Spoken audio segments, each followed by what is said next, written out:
All right, so once again, welcome to the McGill info session. Let's get started. All right, hello everyone. Welcome to this presentation. My name is Jessica Bakar. I'm a U1 student, first year in political science and psychology in the Faculty of Arts and Sciences. And before we get started, I just wanted to give a quick shout out to Nanami, who is controlling the slides right now. She's not on the PSSA First Year Council, but she is the PSSA's VP internal, and she oversees us, and we cannot be here tonight doing this for you without her. So make sure to thank her at the end. I'll first be talking about application and acceptance process, which you would be interested in if you're thinking about applying or have already applied. So first, it's important to know the application deadlines so you can get those applications in on time. You can see them on the screen right here. The latest one is Quebec. You have all the way until March 1st, whereas for Canada, you have until February 1st. If you're applying internationally, you actually also have until February 1st. McGill decided to extend the deadline for US and other international schools from January 15th to next week. So you still have a little bit more time to get those in if you haven't done that already. And as we will say again and again throughout this presentation, you can find a lot of this information on the McGill website, as you can see to the right of the screen. And I highly encourage you, if you're seeking out more information, to check that out. Just a quick Google search about important deadlines, undergrad admissions McGill would give you all the information that you need on this topic. So unlike a lot of other schools, particularly American schools, McGill is very transparent, objective, and it's really easy to understand how students get into McGill. It's because they publish the cutoffs from last year on their website. And I'll be talking specifically about the Faculty of Arts, the standardized test scores, GPA, etc., that are needed, at least for our cohort, to have gotten into McGill. And it's broken down depending on where you're applying from. So from Quebec, you need a minimum overall R score of 27.9 and a minimum core R score in English of 26.0. To reiterate, this is just for the Faculty of Arts, so if you're not thinking about applying for arts, you can check out the other cutoffs on the McGill website. And again, I'm not an admissions officer, and the cutoffs for the year that you're applying for will depend and change depending upon the competition of the applicant pool relatively. But this is just to give you a good idea of what you can expect and how to compare yourself and potentially your odds of being accepted or when you'll be accepted, depending on these scores. So for Ontario and the rest of Canada, it's dependent upon the grades that you earn in certain classes. So in Ontario, this is your top 6 average, and typically you're looking at somewhere between 90 and 94.5, and in English or French courses, 87%. For the rest of Canada, your top 5 average, you can expect it to be 90 to 92.5%. That was about the cutoff for last year. And for English or French courses, it was also 87%. Now, the US requirements are a little bit more eclectic because that's the way American schools are. But if you have at least a 3.5 average unweighted GPA, including grades 10, 11, and 12, excluding grade 9, and as well as at least a B plus in all English classes taken, you can expect to be meeting the minimum threshold for the Faculty of Arts. As well as standardized test scores, at least an ACT of 28 in English and reading, or a subscore of at least 26. Or if you take the SAT, a 700 on the verbal reading and writing section and a 640 on the math. The asterisk here indicates that, like the 2023 application season, McGill has continued its policy into 2024, so the year possibly that you would be applying for their standardized test scores, at least for Americans, the ACT and SAT, to be an opt-in program. So you are not required to submit your standardized test scores for the ACT and SAT, but you do need to report your GPA and all of the grades earned for that. I won't be covering individual international cutoffs because it really depends on where you're applying from, whether you're applying from France with the baccalaureate or India or Hong Kong. I really encourage you, if you're applying from somewhere outside of North America, to check out the McGill website, and that will give you all of the details necessary to apply and understand how this works. And finally, I'll be talking about the estimated acceptance timeline. Some of you may have already sent in your applications to McGill and are eagerly waiting to hear back about when or if you will be accepted. And if so, good luck to all of you. I really hope to see you perhaps on campus next year. The acceptance timeline is really spread out, starting as early as mid-December for some students and going until mid-May, almost into summer for others. And it's going to depend, again, as you can see on the screen, where you're applying from. But what I wanted to mention and highlight here is that based on the cutoffs that I just shared, you can sort of estimate in ballpark the approximate time you can expect to hear back, depending upon where you stand in regards to those cutoffs. So if you exceed those cutoffs pretty substantially, you could potentially expect to hear back sooner. So this would be the end of February for Quebec or mid-December for the United States.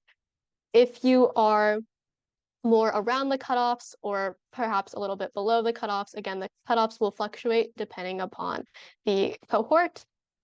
You could expect to hear back a little bit later. So just to give an example, I applied from the United States. I had a very high GPA in high school, and I heard back, at least for the Faculty of Arts, the application I submitted from that, in the middle of December, on December 16th, right after they started rolling out acceptances. The other PSSA First Year Council members are welcome to share their experiences, and when they heard back, if comfortable, at the end of the presentation, and you're welcome to ask us more questions about that. But in addition, I just wanted to highlight, when you hear back, sure, it does indicate how competitive you are as an applicant, but it by no means is an indicator of how successful you will be at university. It's really sort of an arbitrary marker, and we have students here that can attest to the fact that they were accepted potentially later in the acceptance season, yet are really thriving on McGill's campus.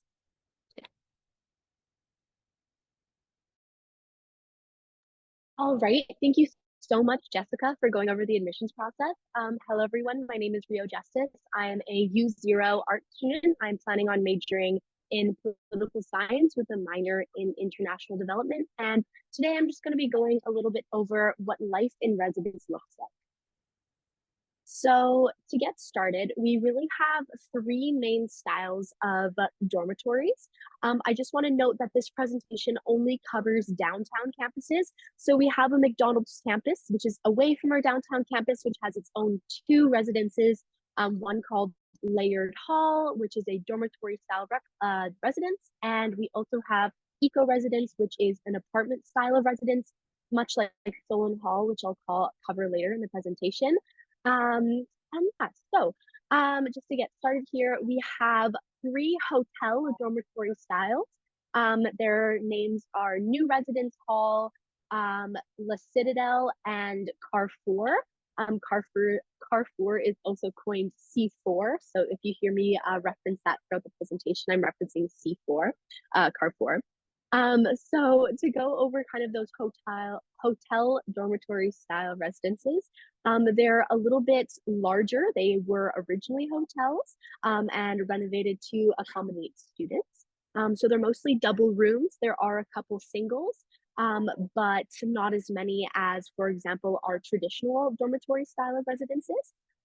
They come with a queen size bed and a TV, as well as private bathrooms. So the only person that you're going to have to share your bathroom with is your roommate, as well as it has 24/7 front desk security. So there's always a porter on staff to be able to contact if you need anything throughout the day or night, as well as there is a person at the front desk checking people in and out of the building just to make sure that whoever is coming into the building is really supposed to be there. And it's just that extra added layer of security. It is a more expensive option, so it's one of the prices that you'll be paying the most, as well as there is a kitchenette, depending on which residence you are in the hotel style. A kitchenette refers to usually like a stove and a sink. So in your rooms, you will have your own little mini fridge, and ovens, depending on the residence, are included or not. As well as most of our hotel style residences have a built-in gym. that students in that residence have access to, except for new residence hall. That is our only exception. The second style of dormitory that we'll be going over today is just your traditional dormitory style. So this is kind of like if you look up dorm rooms on Google, this is what will come up. We have 5 different types of traditional dormitory styles. They're called Gardiner, McConnell, Molson, Douglas Hall, and Royal Victoria College. The first 4 that I mentioned are in upper residence, and I will go over that in the next couple slides. These are mostly single rooms, so there are a couple doubles, but they are hard to come by. And they are shared bathrooms. So these are shared co-ed bathrooms that include a shower and a bath, depending on the residences. So Gardner, Molson, and McConnell have usually 1 bath per floor. However, Douglas does not have a bath, and neither does RBC. It's just showers. They have night security. So you have a porter available usually on Friday through to Sunday night, and daytime porters as well. However, they do come and go depending on the hours. It is usually a more affordable option, the exception being Douglas Hall, just because the rooms are quite a bit smaller than the hotel dormitory styles, and they are a little bit older buildings. And each dormitory style usually has a kitchenette on the floor. So yeah, just on your floor, you will have access to stove and a sink. Our final style that we'll be covering today is the apartment style residence. There's really only one, and it is called Solon Hall. This is great for students who want to be left alone a little bit more. It's almost like living by yourself. So these come fully furnished. They are fully furnished apartments. They are either single or double rooms. And what's nice is that you have a private bathroom. Again, if you have a roommate, you'll be sharing it with them, but that is about it. They have a large common area, and the reason why Solon Hall is probably our most affordable option is because it has a voluntary meal plan. So the hotel style and the traditional style of dormitories have a mandatory meal plan. We have cafeterias spread throughout campus where students can use a card to check in and out to get meals throughout the day. And for Solon Hall residences, this is optional because their apartment does come with a full kitchen. So the opportunity to cook and make your own meals is totally up to you. So going on to our next slide, we're going to be covering the traditional dormitory style of residence. Our first one up is Douglas Hall. So that is actually where I am in right now. It looks a little bit like Harry Potter, which is nice. It has its own little library. It has its own dining hall. However, it is not a full dining hall. It is operational from 7:30 a.m. to 1:30 p.m. So it serves breakfast and lunch, and no hot food. So it's all cold cut usually. We also have a ballroom with a piano. And the culture we like to, the stereotype is that there's a lot of scholarship students in this residence. It's the top pick for many scholarship students, so they end up getting placed there. I know many people who are not on scholarship that go there. And yeah, it's a little bit more expensive. It's our most expensive one from all of the traditional dormitory styles, just because it includes all those extra amenities like the dining hall and the library and the ballroom. The next dormitory style is upper residence. So Douglas Hall is considered part of upper residence. By upper residence, I mean that we are at the base of Mont Royal. So you have to do a little bit of a hike up the hill to get to your dorm. It's not bad at all. You are about approximately 8 to 10 minutes away from campus, depending on where your class is. So it's super close by.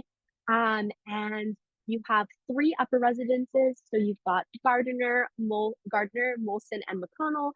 When you are going to apply for residences later after you've been accepted, you don't actually get to pick which one you want, whether it's Molson, McConnell, or Gardner.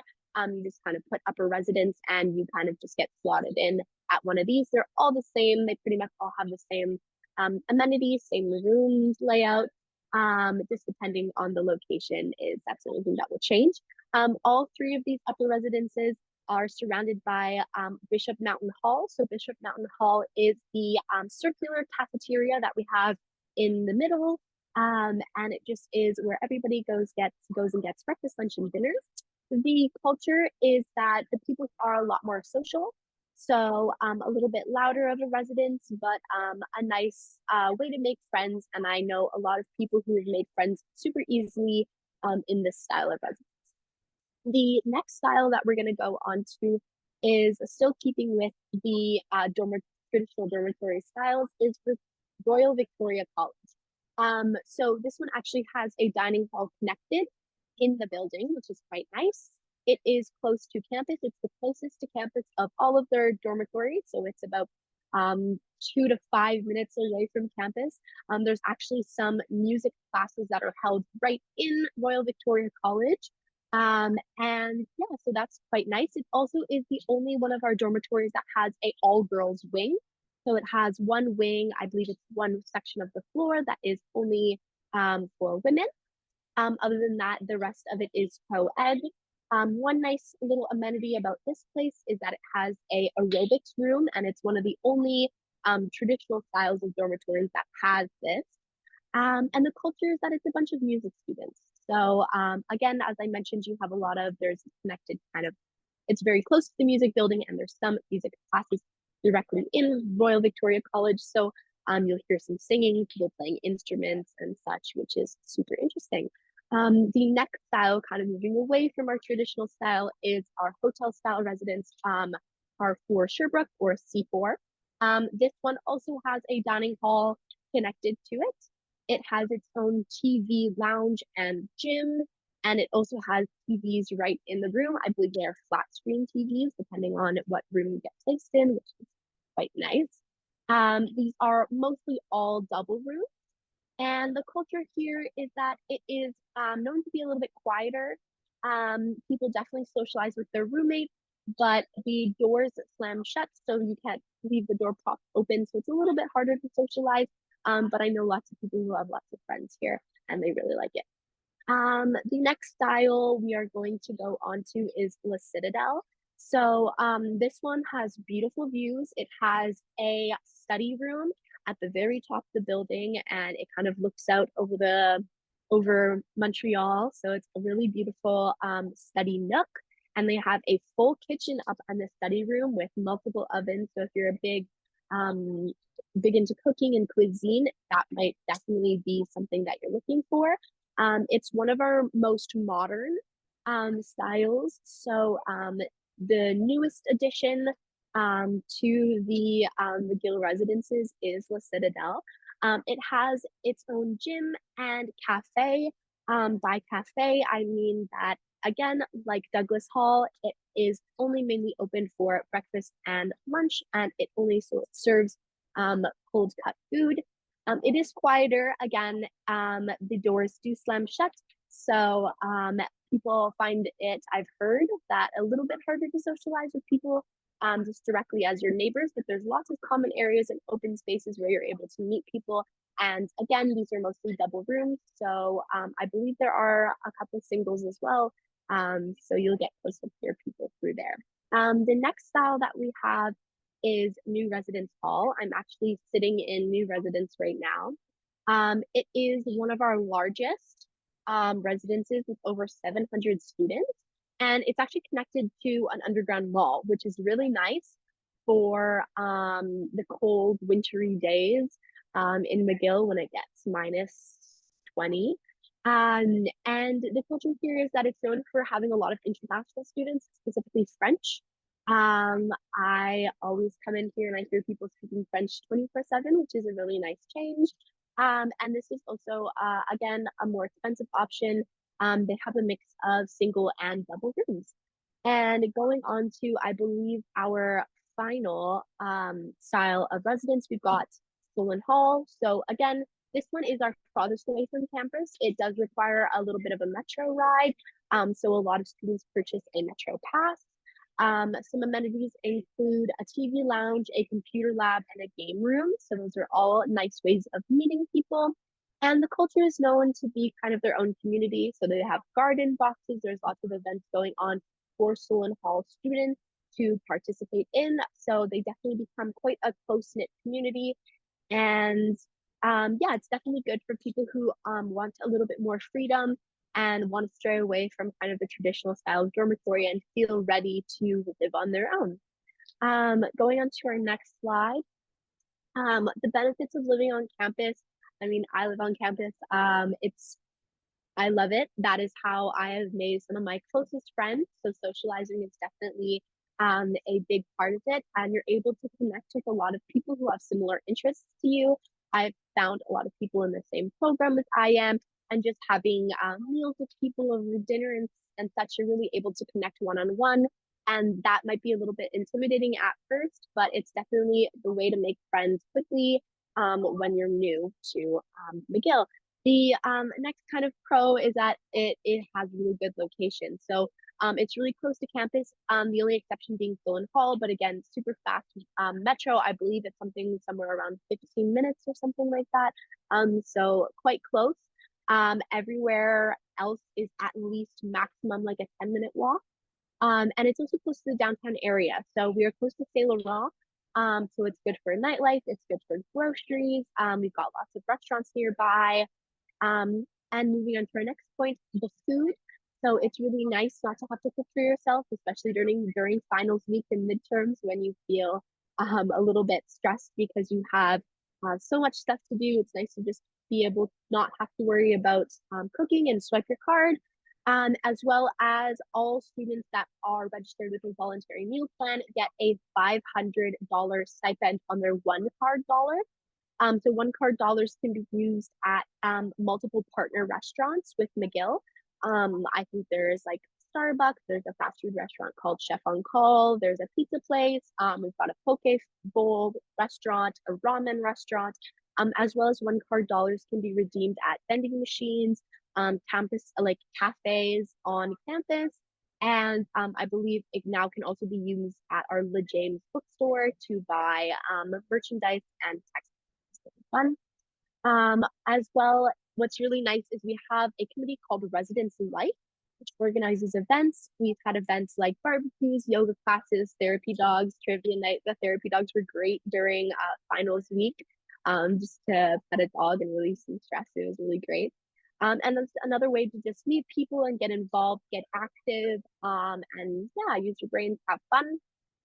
The extras are obviously the amenities based on the residents that you choose. A lot of them come with gyms and game rooms and common areas and TV lounges and study areas that are away from the library where you can use to decompress and study with people, especially in group sessions. And yeah, those are basically my benefits for living on campus. The only residence that I haven't covered other than McDonald campuses is Campus One. So Campus One, you cannot choose to be a part of Campus One. It is the overflow residence. So if maybe you're a little bit late to applying to residences, or you came later in the year, or you're an international student, depending on that, we do have Campus One, which is a very nice campus, like a hotel residence with a gym and a cafe. But unfortunately, you will not have the option to choose that when you apply for residence. So with that, thank you so much for allowing me to speak on this topic. Well, thank you, Rio. That was definitely a very exciting presentation, and to be honest, it even made me want to live on residence. Now, to kind of give you guys a snapshot of what it looks like to live as a commuter, so kind of on the other side of the spectrum, I'll give a presentation about kind of what you can do as a commuter, what your daily life might look like. And by the way, hi, my name is Bogdan. I'm a U1 political science student with a minor in computer science and economics. So life as a commuter, and we can move on. As a commuter, commutes can be long, and I've shared my own commute here on this slide. As you can see, it amounts to about round about an hour, a bit more than an hour from the West Island. So I hope yours isn't as long as this one. Most people's isn't, so that's definitely a good thing. Um, but a commute of about an hour using uh, public transit, right? One of the questions you might have is, can I get around by car, just going to McGill by car? That is a good question, and I personally don't necessarily recommend driving all the way to McGill every day for two main reasons. So one of them being traffic. Traffic is a big thing downtown, especially in the morning, depending on the time of your classes. So it might, on bad days, it might amount to more uh, than here. It's an hour for me, but it might amount to even more, accounting for traffic. And the second reason why I would not recommend driving all the way downtown is parking. Now, parking next to McGill, there are facilities and parking spots close to McGill. Uh, One of them is close to McIntyre, and it's pretty much the most affordable option. It's $500 a month for the permit. So as you can see, it's probably a better idea to perhaps park your car at a metro station such as Namur, which offers parking, and I've heard a lot of people do that, and I have personally used that myself. It's a very good way to uh, drive up to a certain point if your area is not uh, relied linked with public transit, and then you're linked with the metro. Now we can move on, right? We have seen commutes can be long, but they don't have to be a waste of time, right? In fact, commutes can be one of the most enjoyable parts of your day, if depending on how you structure them. And so on the next slide, we can see that there are, of course, there's a lot of things you can do on the commute. Here's a few things I like to do on the commute to uh, be productive and to kind of work on my day and make it better. One of the things I like to do is on the way to McGill plan my day, uh, which is surprisingly a very good thing to do on the commute. It's a very productive thing because when you know ahead of time what you're going to do, uh, you're a lot more effective when you go into your day. And going back, same thing. You can reflect on your day and plan for the next day. One of the, now, one of the other one of the other things you can do is checking your email, Minerva, and My Courses. Uh, this is definitely a habit you will need to pick up on, as many of us uh, have seen in our first weeks of McGill. And commutes and downtimes are a very good time to do that, to check your email, My Courses, and Minerva, which, because of the fact that you are there on a regular basis, it's a good habit to pick up. Now, another thing I like to do is the readings. I've had small debates with my friends, right? Because it's a good idea to do readings in a column space.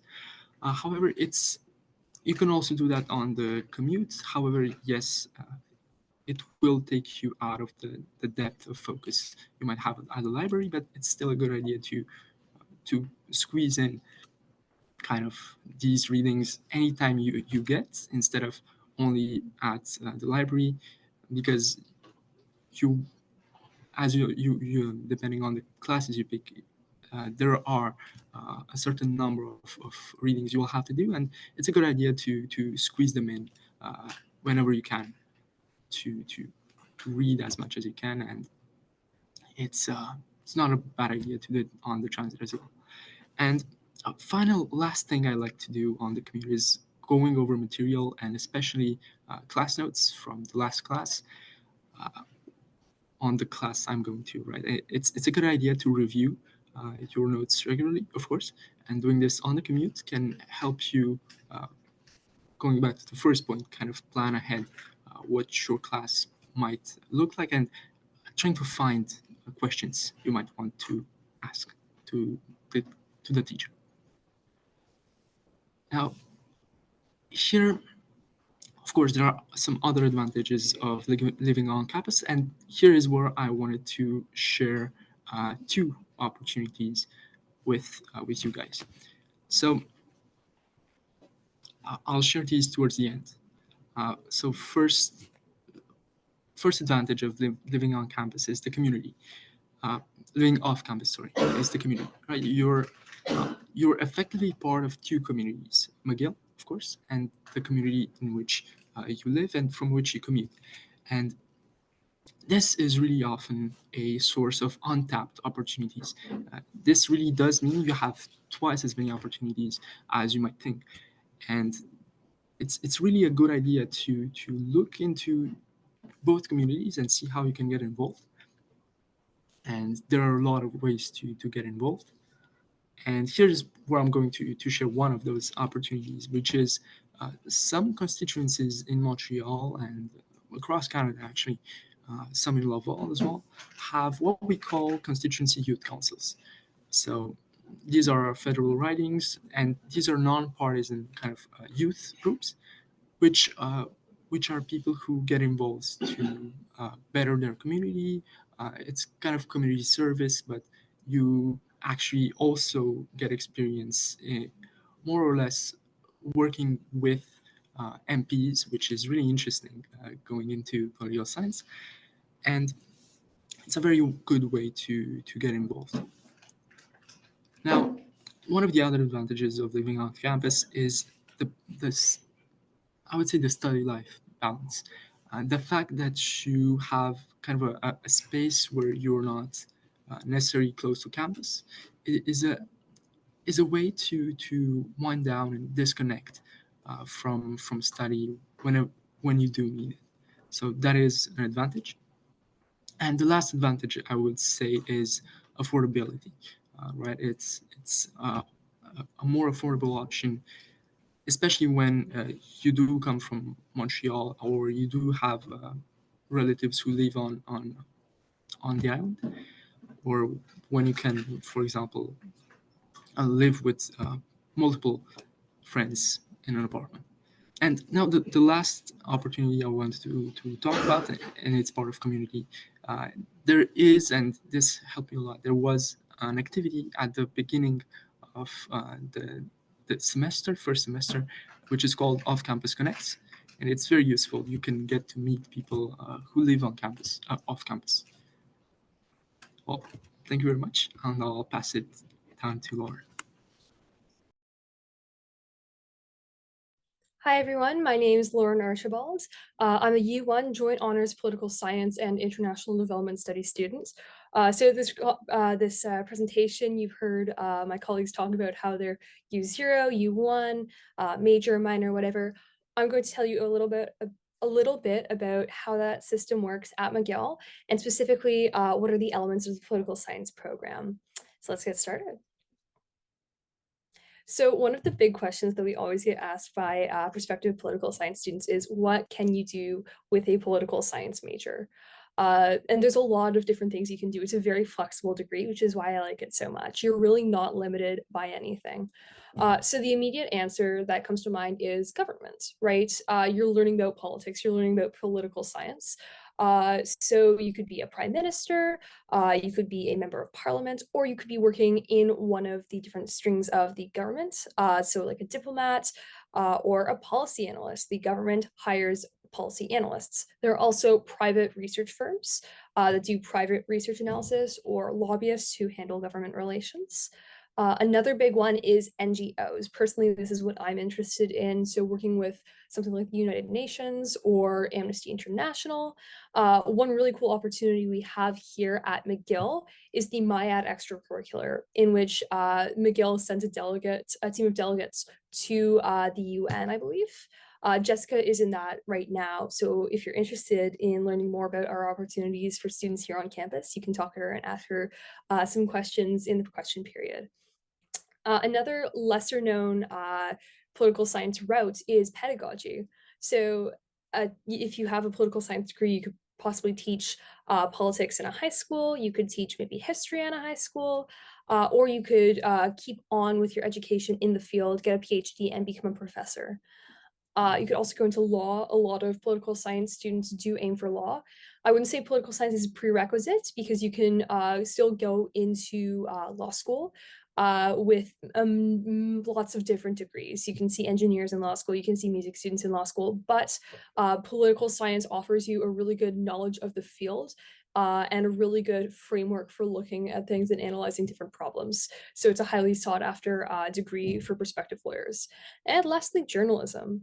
So a lot of people tend to associate journalism with journalism degrees, but having a background in politics can make you a really good commentator when it comes to politics itself, because you have an understanding of the different lenses, how to analyze it, an understanding of past events that are affecting present events, all these different things. So if that's a field that interests you, I'd really recommend political science for you.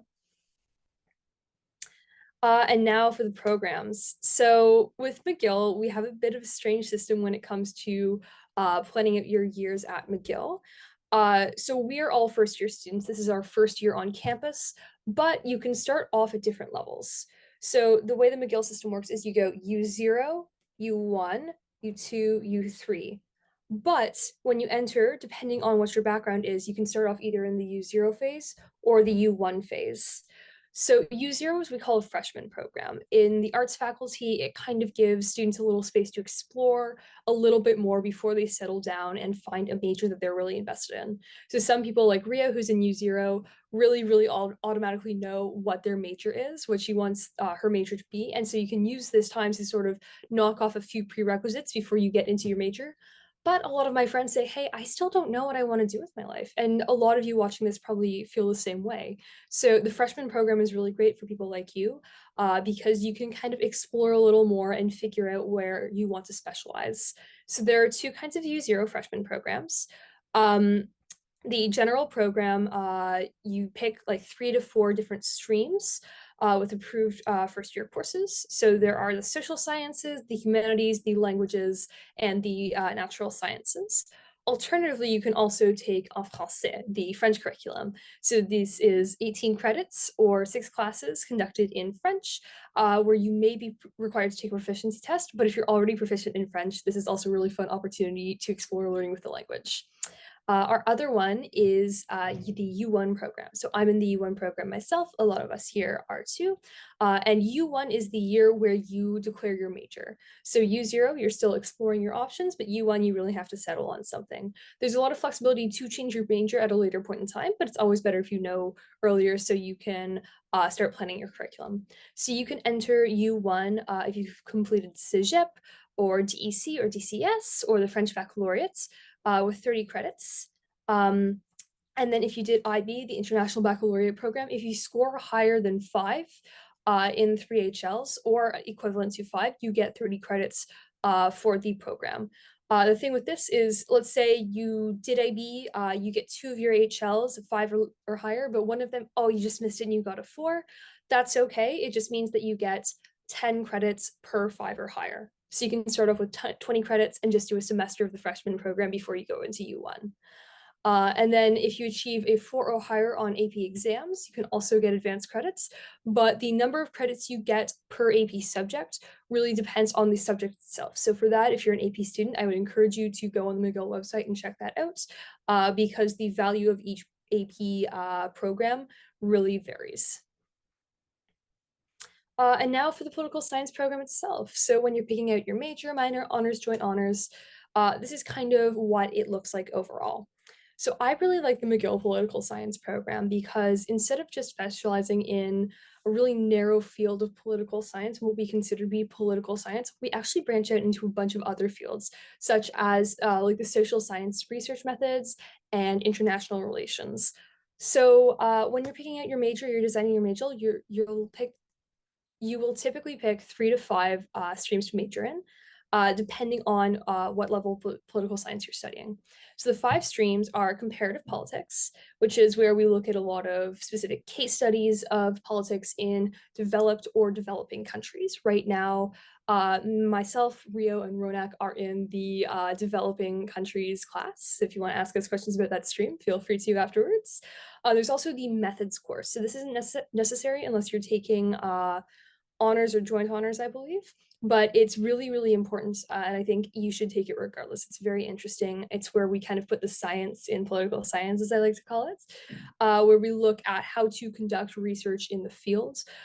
This is actually a really broad class where a lot of other programs, such as like sociology, branch over and take this course as well. It's really, really great. It teaches you a lot about statistics. So even if you don't go into research, I would still recommend taking the course because it's really interesting and it gives you a really great analytical edge as you're reading papers. We also have Canadian politics. So if you're a Canadian student, I would recommend you take this course as well because you'll likely have your first jobs being based in Canada, and having an awareness of how the political system here works will really give you the upper hand when you're looking for job opportunities in the area. We also have political theory, also known as like, political philosophy. So we look at the history of political thought through the lenses of people like Plato, Rousseau, Woolf, Locke, all the big thinkers out there, and how to critically examine politics through a philosophical perspective. It's really interesting. I'm taking the class right now. So again, if you have any questions about any of these streams, feel free to ask us afterwards. And lastly, international relations. So this is where we understand policy decisions at an executive international level, how states behave, how states interact with one another, and how the best way to go around that is. So next we have the different program requirements. So you've heard me mention minors and majors. We're going to get into that now. So maybe you weren't originally thinking about political science when you first started this presentation, but now you're kind of interested in it. Taking a minor in political science might be a good idea for you because it's just 6 courses. You take 2 to 3 200 level courses. So those are stuff that you'd be taking in your first year, and 3 to 4 300 level courses. So that's something you'd be taking in your second year or third year. So it's just a very low commitment, but it's still really great to get a perspective on how political science works. Next, we have the major program. That you take 12 courses overall, and you would take about 3 to 4 200 level courses. So you would dive into 3 to 4 streams that I just mentioned. You have a maximum of 6 courses per stream, right? Because they don't, if you're taking 12 courses in total, they don't want you having more than half in just one stream. They really want you to broaden your focus. You have to take a minimum 400 level course. And you can't take any 200 levels in your final year. So you just kind of get all of those out of the way. That being said, if you're still interested, you can always take it as an elective. Then we have honors. So honors programs typically are, they require more time. So instead of spending 3 years at McGill, U0, U1, U2, you would be spending U0, U1, U2, U3, or U1, U2, U3. So because they require more credits, but having an honors degree is really, really great because when you have that on your resume, it gives you an edge when you're looking at jobs because it shows that you've undertaken research at some point at a higher level of education.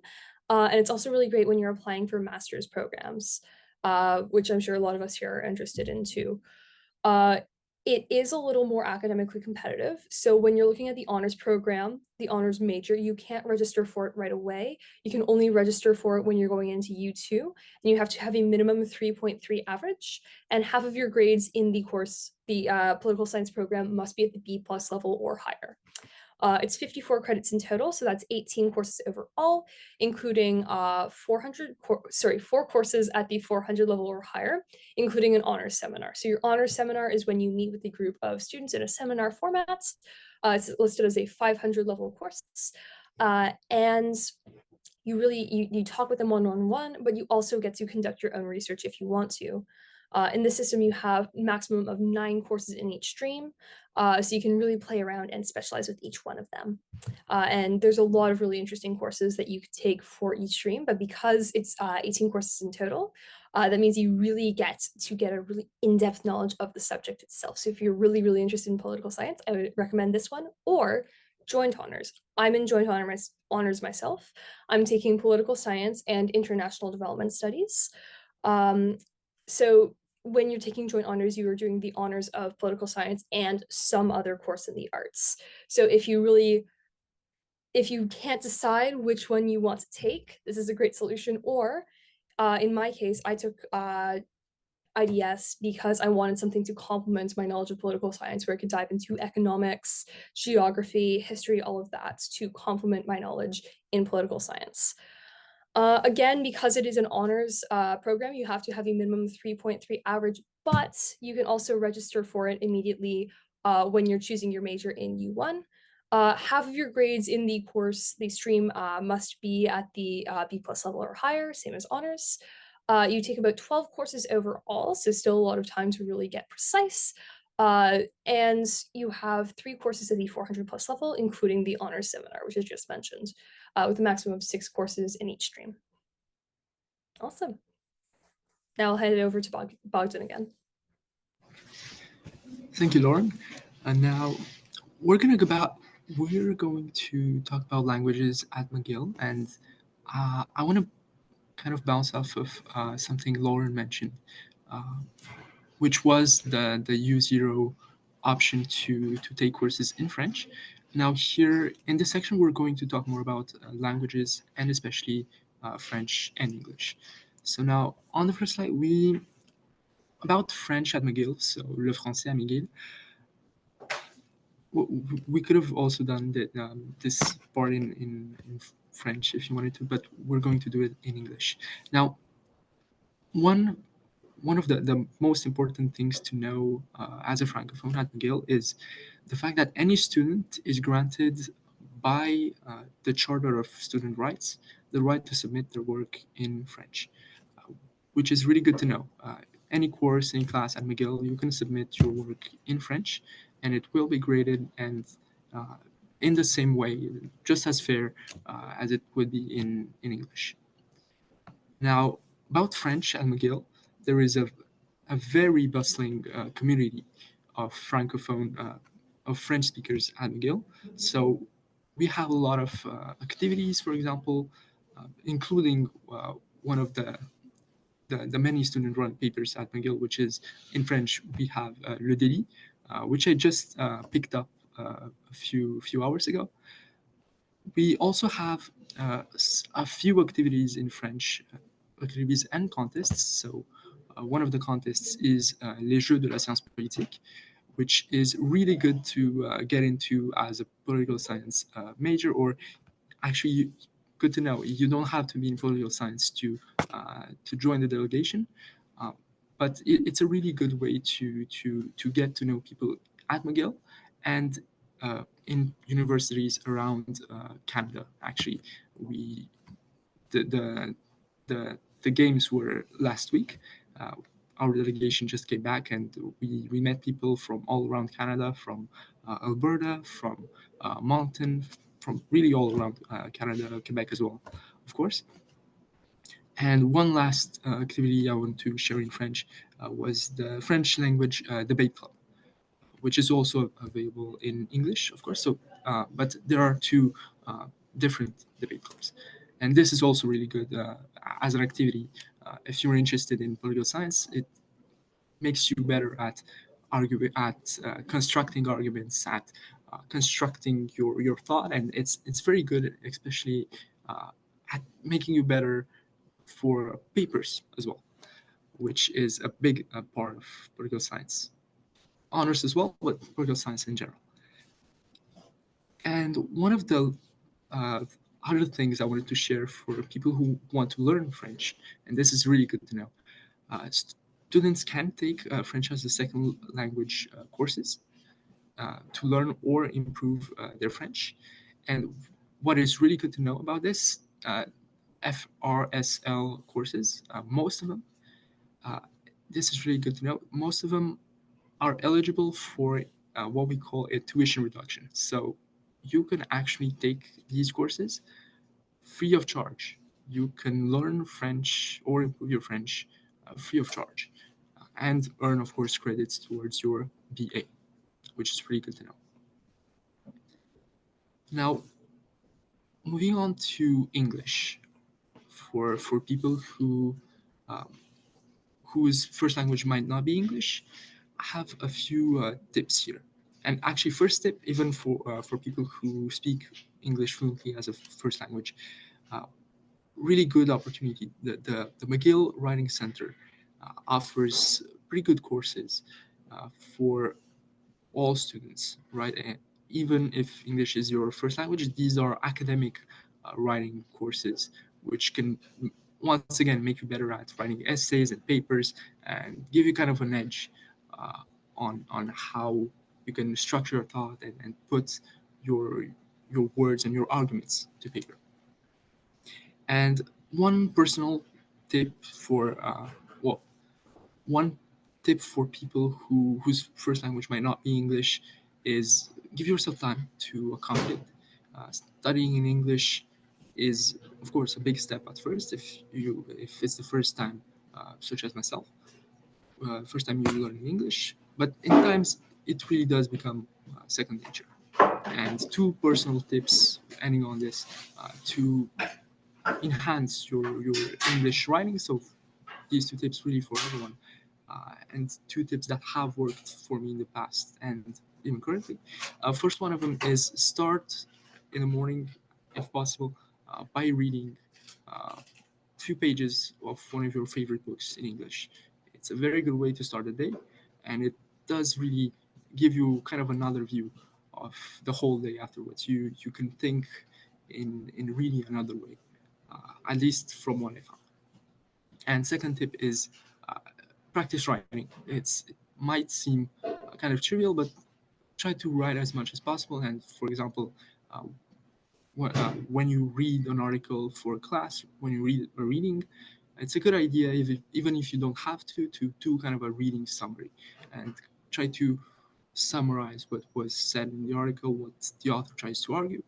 I believe it's a good way to practice your argumentation and to become better at essays on the long run.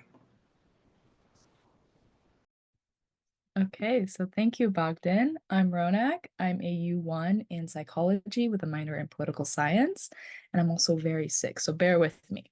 So we've been talking more generally, of course, about political science at McGill and different aspects of that experience and before how to get there, but we haven't talked about who we are, and we would say an important aspect of that experience, the PSSA, or McGill's Political Science Student Association, of which we are coordinators. So what is the PSSA and how do we help or stand alongside poli-sci students during their journey? As you would have guessed, the PSSA is a representative body for students enrolled in any way in an undergraduate degree in political science at McGill. 7 executives are elected annually by political science students with the role of serving, representing, and defending their interests while they're pursuing their studies as an undergrad in the department. So that role is pretty large, but it includes coordinating academic events and social events, services, helping and advising and offering or guiding students to support and strengthening the links between students, staff, and administration in the department. The PSSA also works with many external organizations to better the poli-sci experience at McGill, and we're even responsible for the yearly publishing of the McGill Journal of Political Studies, filled with the incredible writing of our political science students. But what does that all really mean? It means we get to do awesome events for students with their feedback, like our Halloween movie night, which you can see in the next slide, where students get to enjoy some snacks and converse with their fellow poli-sci students, and mostly gossip, with the backdrop of Ghostbusters, or our political science classes study groups, where, again, with snacks, we have a thing for free snacks. We hold discussions in groups, occasionally with the leadership of previous students, to study for evaluations. We also have our fair share of networking events in different locations for all tastes, from trivia nights with other programs to internship opportunities and workshops on how to write research papers. There are plenty of ways to get involved and build a path towards a future in political science, or just to see what you like, or gossip about your poli-sci professors. And this role is pretty big, so our association has its main executives alongside its different coordinators for different subsections that have pretty self-explanatory names, like the events portfolio, responsible for all things PSSA events. You can reach out to them specifically as well. We're particularly part of the PSSA First Year Council, and we look to defend the interests of first-year students in poli-sci and represent them to the higher-ups. Sorry.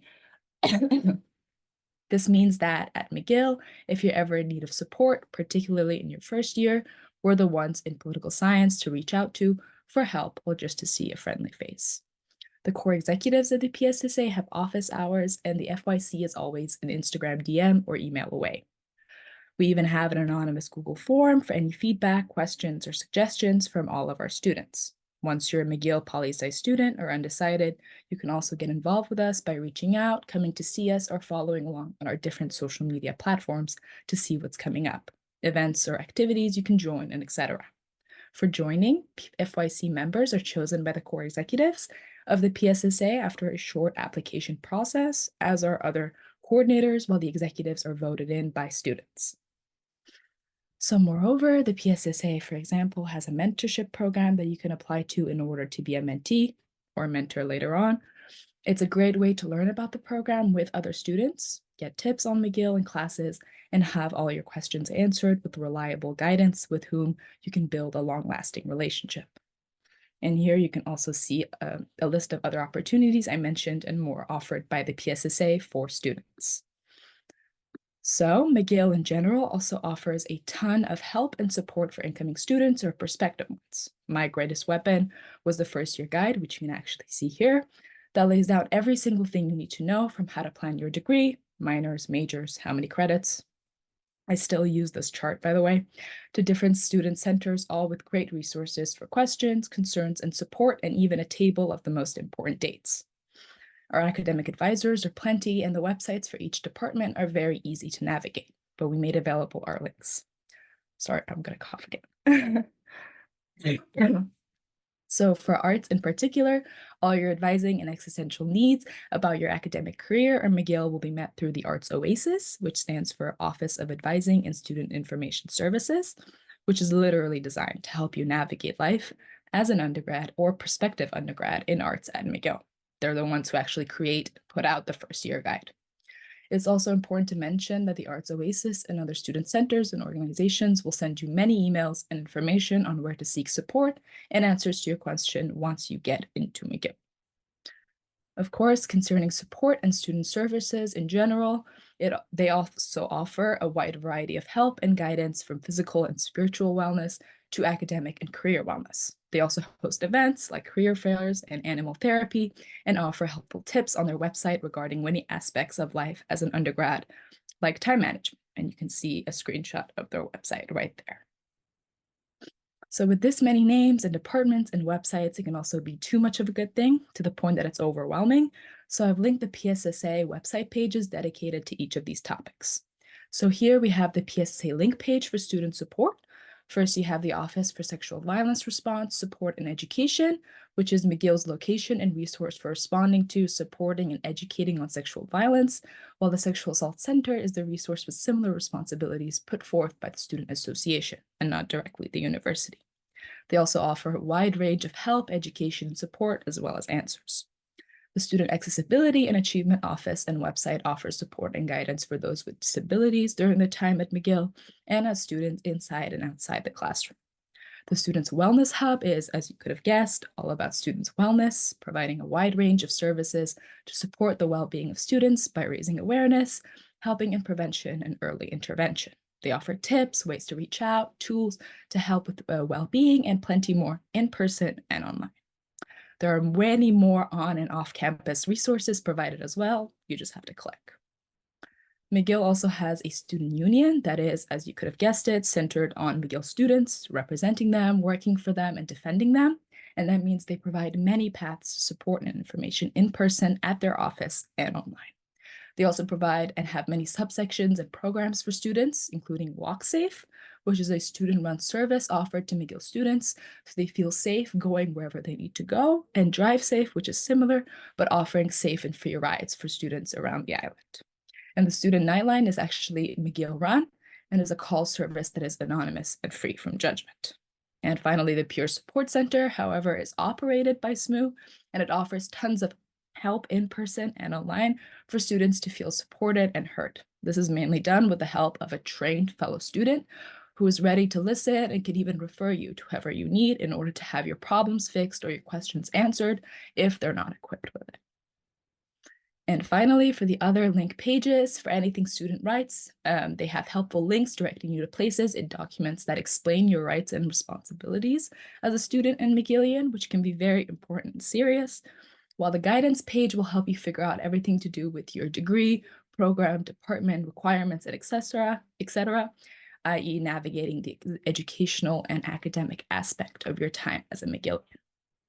And lastly, these two last websites or pages are from McGill and pertain to academic resources, so a wide range of help and information regarding your studies and studying help, and the scholarship and student aid website, which is all about finance, so information, advice, requirement, and everything else.